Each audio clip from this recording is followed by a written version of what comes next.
The cold hit Elia like a slap. He opened his eyes slowly. His breath came out like smoke. His body was shaking.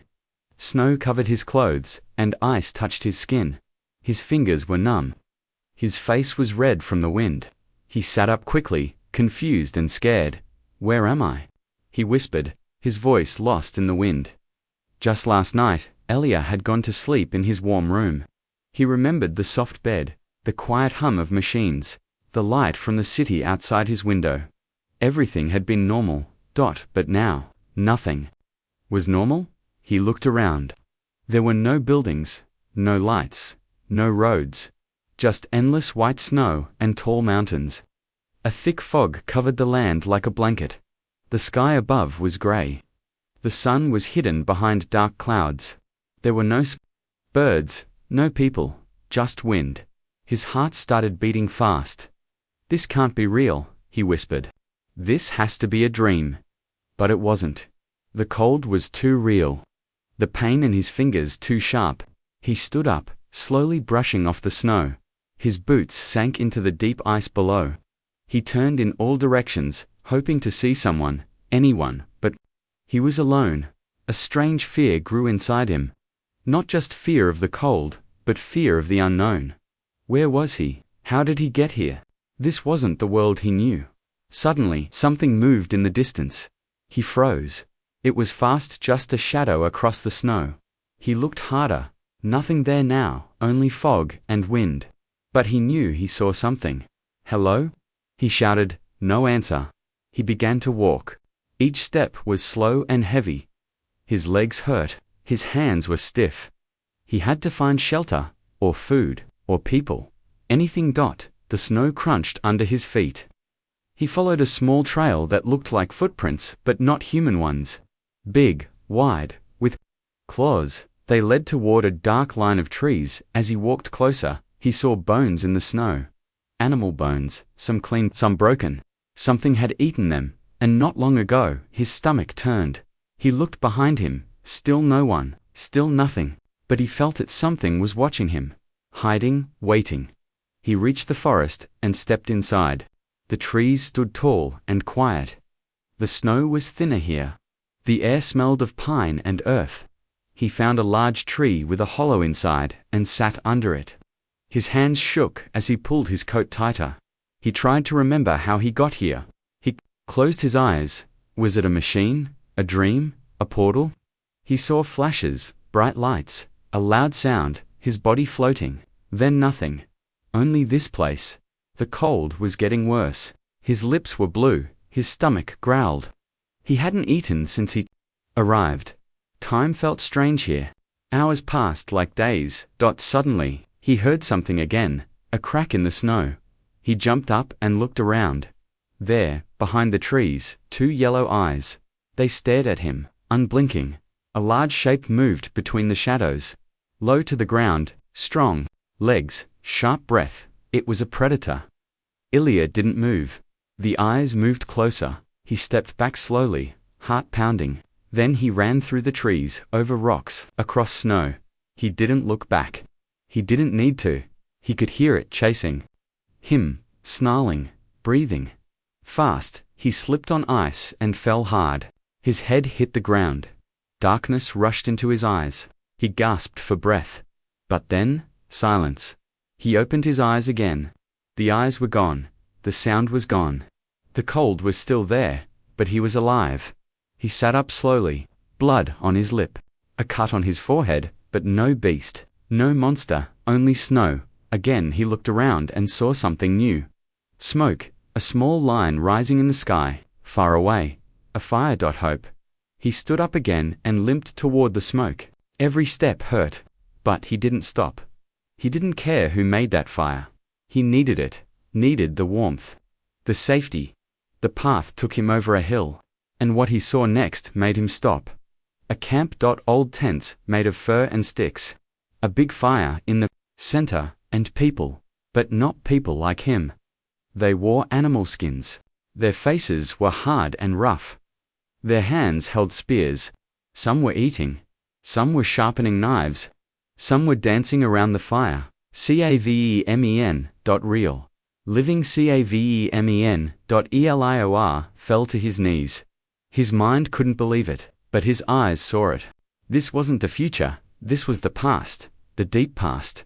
The Ice Age. He had traveled through time. But how? And why? He didn't know. But he knew one thing for sure, he didn't belong here, and if he wanted to survive, he had to learn how they survived. He took a deep breath and stepped closer to the camp. But before he could speak, a spear flew past his head. He froze. They had seen him. They were running toward him, shouting in a language he didn't understand. He raised his hands. Wait, I'm not your enemy. They didn't stop. He turned to run, but it was too late. Everything went black. The world came back slowly. Elia opened his eyes. His head was spinning, his body was weak. He tried to move his hands, but they wouldn't move. They were tied with rough rope. His legs, too. He was lying on the ground, inside a dark tent made of animal skin. Smoke drifted through a hole in the top. The smell inside was strong like burnt meat and wet fur. Footsteps approached. The tent flap opened. A tall man stepped in. His face was painted with black lines. He had a long beard and sharp eyes. Around his neck hung animal bones. Behind him came a shorter woman. She carried a bowl. They said something. Elia didn't understand the words, but he understood the tone. They didn't trust him. The woman knelt beside him. She pushed the bowl toward his mouth. It smelled awful, raw, sour, rotten. Inside the bowl was a thick, dark paste. It looked like mashed meat, mixed with berries and fat. It dripped down the sides. Elia pulled his head back. No, I can't eat that. The man growled. He knelt beside him and grabbed Elia's jaw, forcing it open. The woman pushed the paste toward his lips. Elia turned away, shaking. His stomach flipped. He wanted to vomit. But then he heard something outside. A loud wind, a scream, a baby crying, and under it all a howl. Long, sharp, hungry, the same sound he had heard in the woods. The beast was near. He looked at the bowl again. This food was not a choice. It was survival. Tears filled his eyes. His lips trembled. He opened his mouth. The woman quickly fed him the paste. It was cold and sticky. The taste was bitter, earthy, wrong. But he swallowed, again and again. When he finished, he lay back, breathing hard. The man nodded. The woman spoke something soft, and touched his arm. Then they left him alone. Hours passed. Elia stared at the tent ceiling. His body felt warm, now too warm. His head ached. His stomach twisted. He turned on his side and vomited next to him. His body was rejecting the food, but the cold didn't return. He passed out again when he woke. The rope was gone. The tent was empty. He sat up slowly. His stomach still hurt, but he was alive. He stepped outside the tent. The camp was full of life. Men were cutting meat. Women were scraping fur. Children were chasing each other in the snow. Smoke rose from cooking fires, and there, on the far side, hung the body of a strange creature. Long legs, sharp teeth, blood dripping into the snow. It wasn't an animal he recognized. Was that what they fed him? His stomach turned again. Suddenly, a voice spoke behind him. He turned. A girl, maybe his age, stood there. She had bright eyes and a curious face. Around her neck hung a necklace of teeth. She pointed at his stomach, then to the meat, then to herself. She said something, then laughed. Elia smiled nervously. Yeah, I guess I ate it. Whatever it was. She pointed to herself again. Carla, he repeated. She pointed to him. Ilya, she smiled. Then she grabbed his hand and pulled him toward the fire. The tribe sat in a circle. Old men, young hunters, women, and children. The fire crackled in the center. A large man, covered in wolf fur, sat in the middle. His face was painted red and white. He was the leader. Carla brought Elia forward. She spoke quickly. The people looked at him with wide eyes. Some nodded, some frowned. The leader stood. He pointed to the fire. Then to Elio's chest. Then to the forest. The meaning was clear. Prove yourself, or leave. Elio's heart sank. He was weak. He didn't know how to hunt. He didn't know what was out there, but he had no choice. He nodded. The crowd murmured. The leader threw a stick toward him. It was a spear, heavy, cold, sharp. Elia took it with shaking hands. Carla stepped forward and gave him something: dried meat wrapped in fur, water in a pouch. She whispered something in her language and touched his arm again. He didn't know what she said, but it felt like goodbye that night. Ilya left the camp. He walked alone into the dark forest, the spear in his hand. The trees groaned in the wind. Snow fell in thick sheets. The world around him was cold, wild, and full of danger. He was no hunter, he was no caveman, but if he wanted to live, he had to become one. Hours passed. He saw tracks, more ones. Maybe a rabbit. He followed them, moving slowly, quietly, just like he saw the others do. Then dash a growl, not far. He crouched behind a rock. Across the field, through the snow, a huge creature stood, covered in thick fur. Long horns, sharp claws. It looked like a bear but bigger. It was sniffing the ground. It turned toward him. Their eyes met. Elia's breath stopped. The beast roared. He ran. Through the trees, over logs, his legs burned, his lungs screamed. The creature chased him, crashing through the snow. He reached a hill and slipped. He tumbled down, crashing into ice and rock. He landed hard. The world spun. The spear was gone. His body ached, and the beast was above him. It stepped closer, growling. Drool dripped from its mouth. Its eyes burned red in the moonlight. Elior reached for anything at all. His hand touched the broken tip of his spear. The beast lunged. He rolled to the side. It slammed into the snow. He jumped up, raised the spear, and drove it into the creature's neck. It screamed. Blood sprayed across the snow. It staggered, fell, twitched, then stopped. Elia fell to his knees. He was shaking, crying, frozen. But he was alive. He had done it. He had hunted. He had survived. Snow crunched under Elia's feet as he dragged the beast's head across the frozen ground. It was heavy. Its fur was soaked with blood. Its eyes were open, lifeless, staring at the gray sky. Elia's arms trembled, but he didn't stop. He had killed it. He had survived. Now he had to return before the cold. Finished what the beast could single quotes. By the time he reached the tribe, the sky was almost dark. The fires in the camp glowed like stars. Shadows moved between tents. Children ran to see him, their eyes wide at the sight of the head. Grok. One of them shouted, pointing Grok. Voices rose across the camp. People came out. Some laughed, some looked shocked. Others seemed afraid. Carla ran to him, her eyes full of light. She touched the beast's face, then looked at Elia with something close to respect. She called out to the leader. The tall man in wolf fur stepped forward. He stared at Elia, then at the bloody head. He grunted, then raised his hand to the sky and shouted. The tribe cheered. Elia fell to his knees, exhausted. His fingers were blue, his lips cracked, but he was still alive, and he was no longer just a stranger. Later that night, the creature's meat roasted over open fire. Fat dripped into the flames. Smoke rose into the cold air. The scent filled the camp. It was rich and wild, and strangely sweet. Elia sat near the fire, wrapped in a thick fur Carla had given him. He was shivering, but not from cold. He felt something new belonging. The tribe sat around him. Carla sat close, handing him a piece of roasted meat. He took it carefully. It smelled better than anything since he arrived. His stomach growled. He bit in. It was tough, chewy, but warm. He chewed slowly, letting the heat spread through his body. It wasn't like food from the future, but it filled the emptiness inside him. As he ate, Carla leaned closer and whispered a word, circle. He looked at her. She smiled and touched her chest. Sukal then pointed at him. Elio Sukal. He didn't understand the meaning, but he understood the feeling. He was one of them now. That night, drums beat in the center of the camp. Hunters danced around the fire, wearing the beast's fur. Children painted their faces with ash and red clay.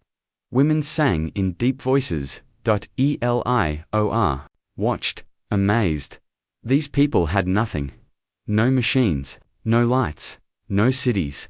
Just cold fire and each other. But they were strong. They lived with pain, with hunger, with fear, and they laughed anyway. Carla brought him a drink, thick and sour. It burned his throat. She laughed when he coughed. He laughed too. For the first time since waking in this frozen world, he laughed. But as the fire died down, things changed. The singing stopped. The laughter faded. The air grew heavy.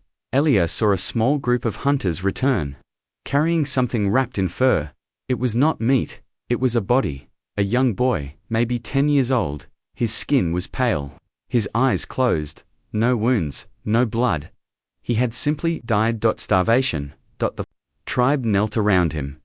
The leader stepped forward. He raised his hand, spoke slowly. Everyone bowed their heads. Carla looked away, her face tight with sadness. Then something strange happened. 2 men lifted the body and carried it toward the fire. Elia frowned. They weren't burying him. They were preparing him. He stood up quickly. Wait, what are they doing? No one answered. The boy's body was placed on a wooden frame. The fire was relit.elio. Stepped back. No, they wouldn't. They can't. Carla touched his arm. She looked into his eyes and whispered, "No waste." He pulled away. He wanted to scream, to run. But where? There was no food, no stores, no crops, just ice, just death, and a tribe trying to live one more day. One of the elders walked toward him, holding a bowl. Steam rose from it. He offered it to Elior. Elior stared at it. "No," he whispered, "I can't." But the old man just waited. Around him, the tribe ate, quietly, not with joy, not with hunger, but with pain. This was not cruelty. This was survival. Elia's hands shook. He turned and walked away from the fire. He sat at the edge of the camp, alone, staring at the stars. Tears froze on his face. The next morning, Carla sat beside him in the snow. She handed him a piece of dry meat, not from last night. He took it. She said nothing. Neither did he. They just sat in silence that day. Elia joined the hunters. He walked behind them through the snow, watching, learning. He saw how they tracked animals by broken branches, how they moved without sound, how they used smoke to flush out prey.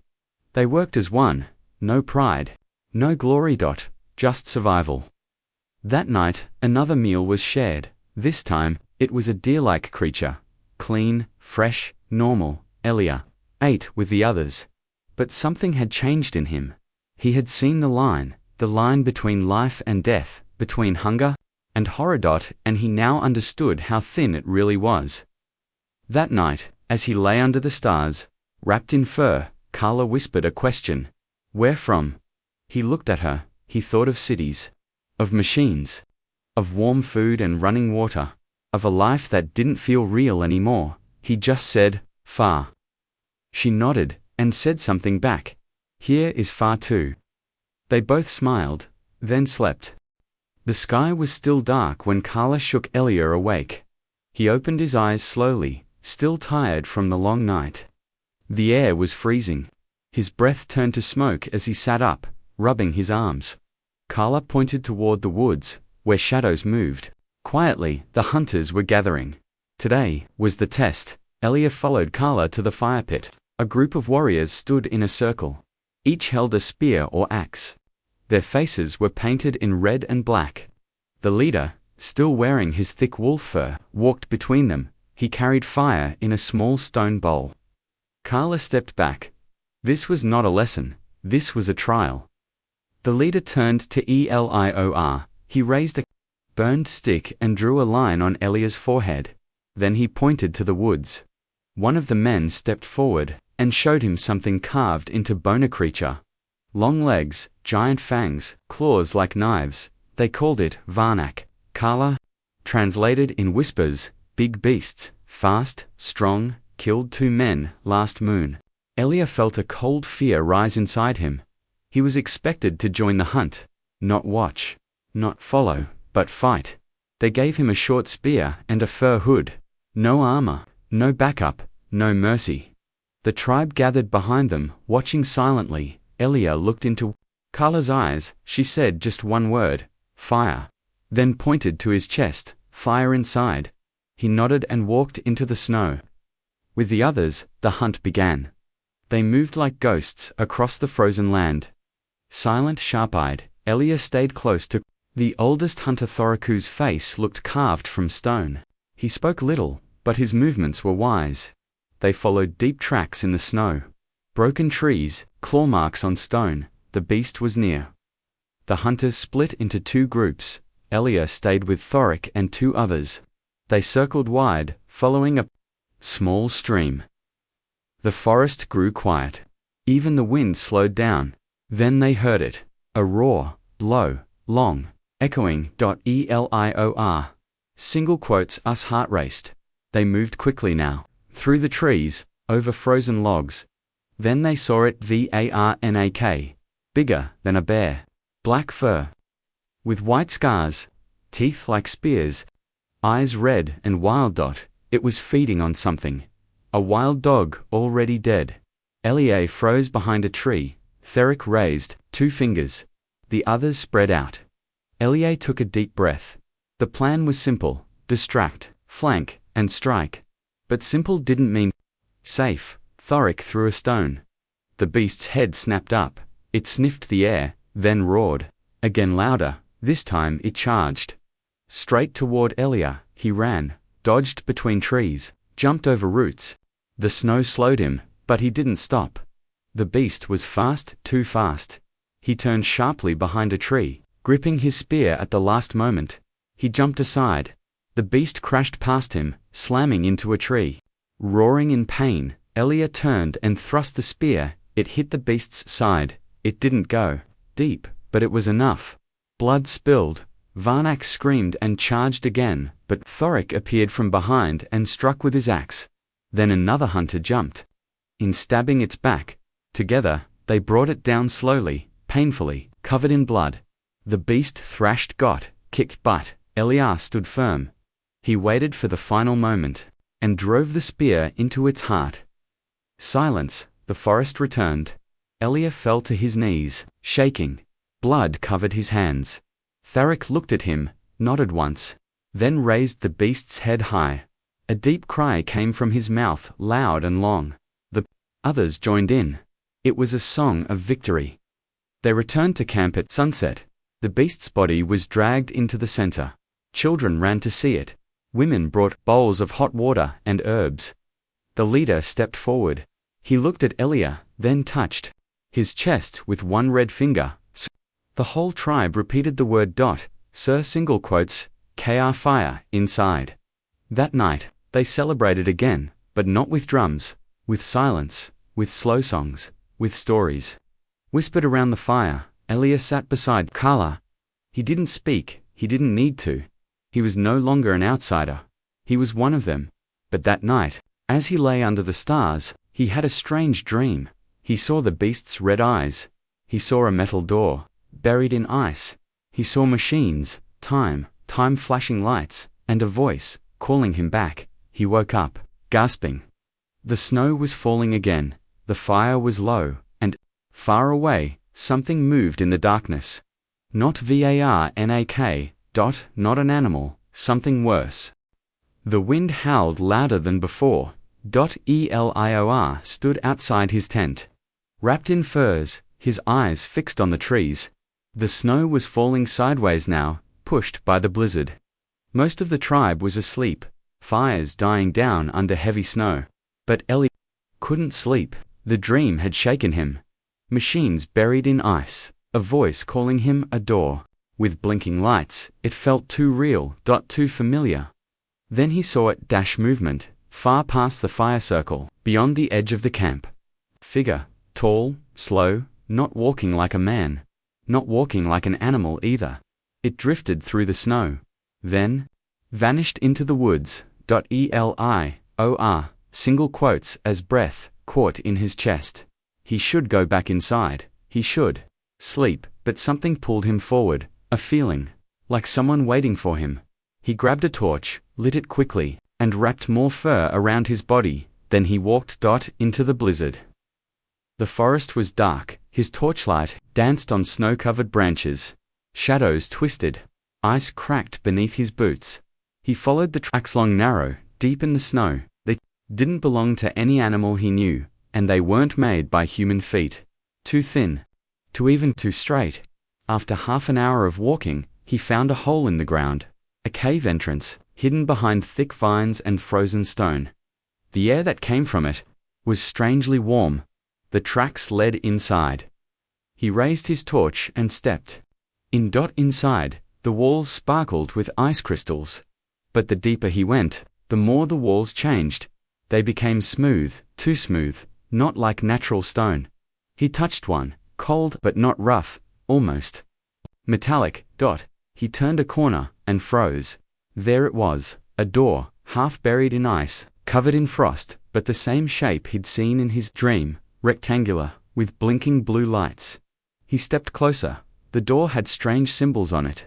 Not the tribe's language, not any language from this time, but he recognized one small mark at the bottom corner, a logo from the future, from his world. Suddenly, a sound, a growl behind him. He turned quickly, torch raised, nothing. The sound came. Again, closer this time. Elia backed toward the door. The growl turned into breathing, heavy, wet, angry. Then, from the shadows it came, not a wolf, not a bear, something twisted. Its skin was pale and thin, its arms too long, eyes glowing white. In the dark, it snarled. It wasn't natural, it wasn't from this time. Maybe, not even from this world. Elia ran down a tunnel he hadn't seen before. Deeper into the cave, the creature followed fast, screeching. He stumbled into a large room. The floor was made of black metal. Machines covered the walls, frozen screens. Wires stuck out from broken panels. It was a lab, ancient, forgotten, but not destroyed. His torch flickered, then died. Darkness swallowed him. He backed up, breathing hard. He could hear it, crawling, scratching. It was near. His hand brushed against something, a stick. No, not a stick, a metal rod. He grabbed it, swung it wildly. The creature lunged, he struck.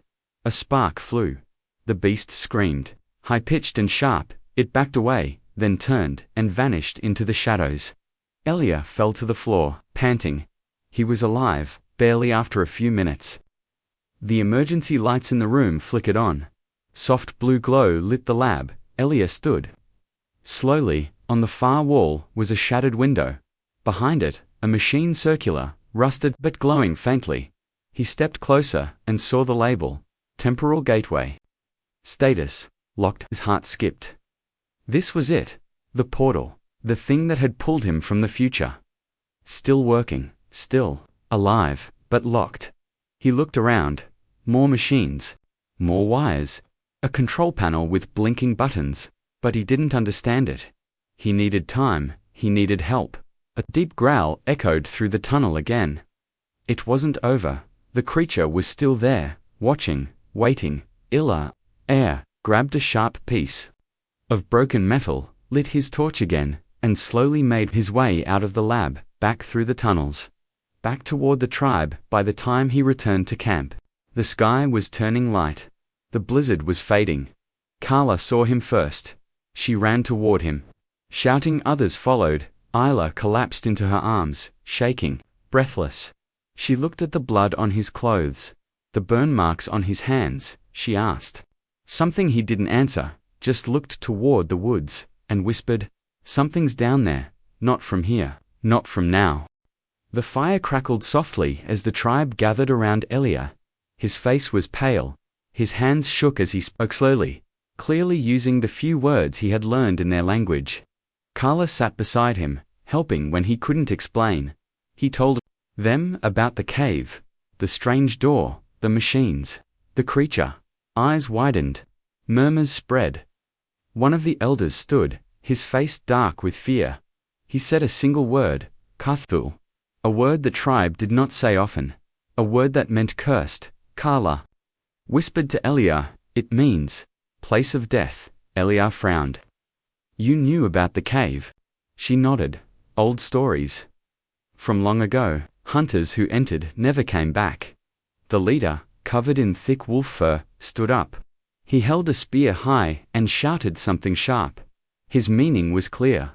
No one goes near that cave again. Elia wanted to argue. He needed to go back. The lab might hold answers. A way home, but he stayed silent. No one would listen now, not until they saw it, to that night. The sky was clear. Stars blinked above the white mountains. The tribe slept. Elior sat near the fire, staring into the flames. Carla brought him a bowl of warm broth. You saw the old place? Yes, he said. Do you want to go back? She asked softly. He nodded. There's something there, something waiting. Carla looked away. Her hands trembled. You shouldn't go alone. Elia smiled a little. I won't. But before morning could come, a scream tore through the camp. Elia jumped up, so did the others. A hunter ran from the woods, face cut, breath short. He collapsed in front of the fire. They pulled him close and he whispered one word, Shakar, then passed out. The leader sent 2 men to look. They returned before sunrise. Their faces pale. They had found blood claw marks, but no body, only a trail of strange footprints leading toward the cave. Now the tribe believed. At dawn, the leader called a meeting. The tribe was afraid. Some wanted to leave. Others wanted to burn the cave. Relior stepped forward. This is not just your danger, he said. It's mine too. Carla translated, I know the cave. I know part of what's inside. Let me go back. I can learn more. Maybe stop it. The elder women protested. The men looked uncertain. But the leader, after a long silence, nodded. He would allow it, but Elia must not go alone. A team of 4 was chosen. Elior Kalathar, Ikatha, old hunter, and Korah, silent. Strong man with a scar over one eye. They left. Before the sun was high, the snow was fresh. The forest was still. No birds, no wind. Too quiet. When they reached the cave, the air grew warm again, the same feeling as before. Elia led them inside. They passed the ice crystal walls. The tunnel opened again to the room with machines. Carla stared wide-eyed. This is not made by hands, she whispered. Tharik touched the walls and pulled his hand back fast. It's alive, he muttered. They moved deeper. In the lab, the emergency lights were still glowing. Screens flickered, wires sparked. Kor looked at a broken panel and raised his weapon. This is evil. Elia walked to the window. The temporal gateway still hummed softly, still locked, still glowing. He pointed to the machine. This brought me here, from far away, from another time. Carla's eyes widened. You are not from this world. I am, Elia said, but not from now. Suddenly, a growl echoed behind them. They turned quickly. Nothing. Then, footsteps, fast, wet, heavy. From the far tunnel, Eli grabbed a metal rod, Tharik, raised his axe. The creature appeared from the dark. Pale skin, long arms, eyes like frozen fire. It didn't roar this time. It walked slowly, studying them. Kor threw a spear. It missed. The creature moved with sudden speed. Claws first, Tharik swung his axe, cutting deep into its side. It screamed a high, broken sound like metal tearing. Carla pulled Elia behind a broken machine.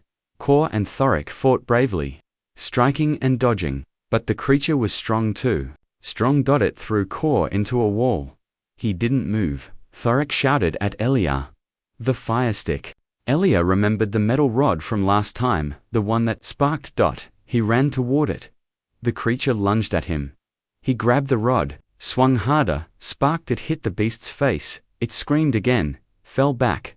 Tharik slammed his axe down. Crack. The creature collapsed, not dead, but still. Carla helped Elia up.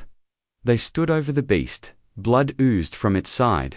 It looked up, blinking. Elia saw it clearly now. It was not just an animal, not just a monster. It had once been human. Changed, twisted, Broken by time, the room shook. Suddenly, lights flickered faster, the gateway glowed brighter, something had awakened. El walked at Kala. We have to leave now. They ran from the cave, carrying Kor between them. The air behind them hissed and cracked. The mountain groaned, but they didn't look back. When they returned to camp, the tribe stood in silence. Elia placed the broken spear down. He looked at the leader and said just one word, "Not alone." Days passed, the snow fell harder, the wind blew colder, and the food ran low. The tribe's last deer had been eaten. The dried meat was gone. Traps were empty. Even the birds had vanished from the sky. Children cried from hunger. Old people sat quietly, saving their strength. Elia walked through the camp, watching them.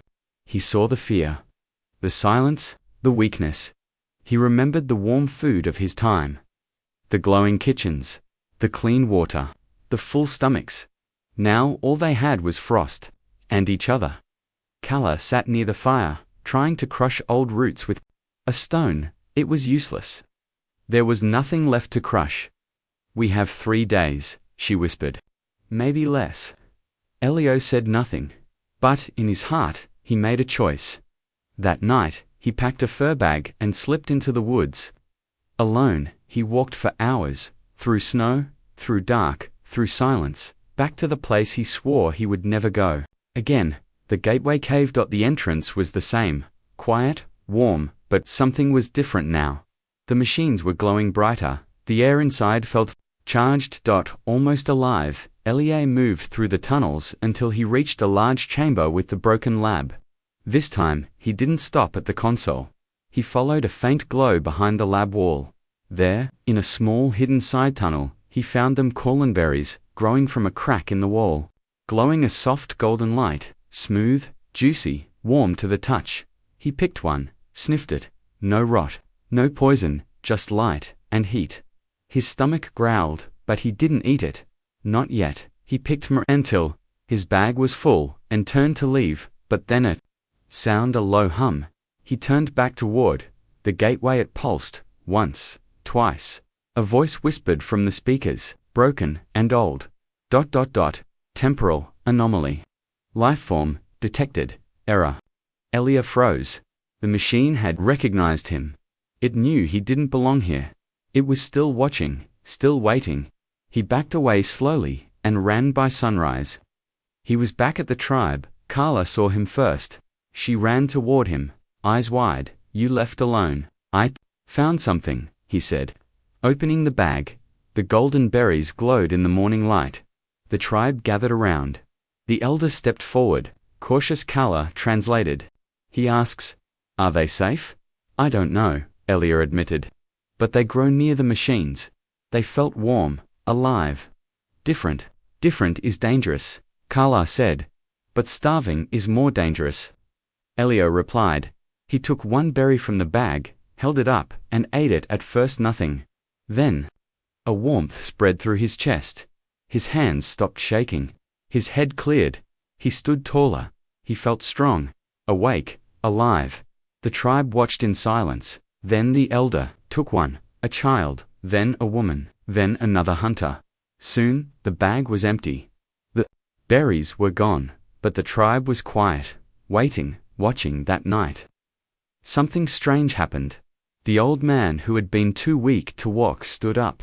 The girl who hadn't spoken in days laughed. Even Kor, who had been badly injured in the cave, opened his eyes. The berries had changed them, given them something back. Strength, life, but hope. But it wasn't just energy, it was more. Elia felt it first. His hearing sharpened. He could hear the fire cracking from far away. His eyes saw details in the snow, tiny lines, insect tracks. His hands felt every vibration in the ground. Something inside him was waking up. Kala noticed too. "You're not the same," she whispered. "Neither are you," he said. She nodded slowly. The tribe had eaten the berries, and now the tribe was changing. The next day, Thoric threw a spear farther than he ever had. A child ran faster than Elia could believe. The blind elder looked at the stars and named them. But with change comes fear. One woman began shaking uncontrollably. Another hunter said he saw lights in his dreams, machines that spoke. That night, one man screamed in his sleep and could not stop. His eyes glowed faintly in the dark. The elder called a meeting. He looked at Elior, spoke in a hard voice. Carla translated. You brought the light food. It feeds the body, but does it steal the spirit? Didn't know how to answer. He felt stronger, yes, but also distant, like part of him was not in his body anymore. He wondered, were the berries even meant for humans? Or were they something left behind by the lab? That night, the machines in the cave lit up against stronger, and the gateway showed something new, unlocking process. 10%, it had started counting. Elior understood now. The berries were not just food, they were fuel, a key away to awaken the gateway, and once it opened, something might come through. Something worse than hunger. He returned to camp, and told Carla everything. She listened, quiet. Still, Dodd then asked, will you leave us? I don't know, you found your way home, she said. But what about us? Elia looked out at the tribe, the children, the hunters, the fire. He didn't have an answer. That night, the stars shone brighter than ever. But in the cave, something else opened its eyes. The snowstorm had stopped, but the sky was not clear above the mountains. Strange clouds gathered thick, swirling, glowing with faint red light. They moved unnaturally, like they were alive. The tribe stood silently, watching. Elia knew what it meant. The gateway was almost open. He ran to the cave. Carla followed him. Inside, the metal walls were no longer cold. They pulsed with heat. The lights blinked in patterns, faster and faster. On the screen above the gateway, a message flashed, unlocking complete. 99% temporal gateway initiating. Warning, foreign presence detected. Then a sound, not a growl, not a voice, a scream, high-pitched electronic. Wrong, Elia turned. From the far end of the cave, it came, the creature, or rather, what remained of it. Twisted, melted, changed, its skin had become like glass. Its eyes no longer white but glowing blue, like the gateway itself. It walked slow, broken, but powerful, and behind it, more came, 3, then 5. All once human, all now something else. Created by the gateway, fed by the berries, awakened. Kala grabbed Elia's arm. We have to destroy it. Now. He looked at the gateway. If we do, I may never go back. She held his hand, then stay. But Elia was torn. His world, his family was back in the future. But these people had become his people. He had hunted with them, bled with them, survived with them. He couldn't let them die, not like this. He turned to the lab controls. The gateway showed. Access key required. He reached into his fur bag and pulled out the last golden berry. It glowed faintly in his hand. He pressed it into the control panel. The machine hummed. Key accepted. Full access granted. A second panel opened. Inside 3 buttons. Stabilize return. Purge. Froze. Return would send him home. Purge would destroy the gateway and everything connected to it. He looked at Kala, looked at the tribe, then looked at the monsters approaching. He pressed purge. A loud alarm blared. Red lights flashed. The machine screamed as energy pulsed through the cables. The creatures roared. The ground shook. The ceiling cracked. Elior grabbed Kala's hand and pulled her toward the tunnel. Behind them, the gateway exploded in a bright white light. The monsters shrieked, and then vanished into smoke. Gone. Forever. The cave collapsed, snow poured in, metal crumbled. The gateway, the lab, the creatures, all buried hours later. The storm above the mountains faded, the strange clouds disappeared. The sky was blue again. The world was quiet.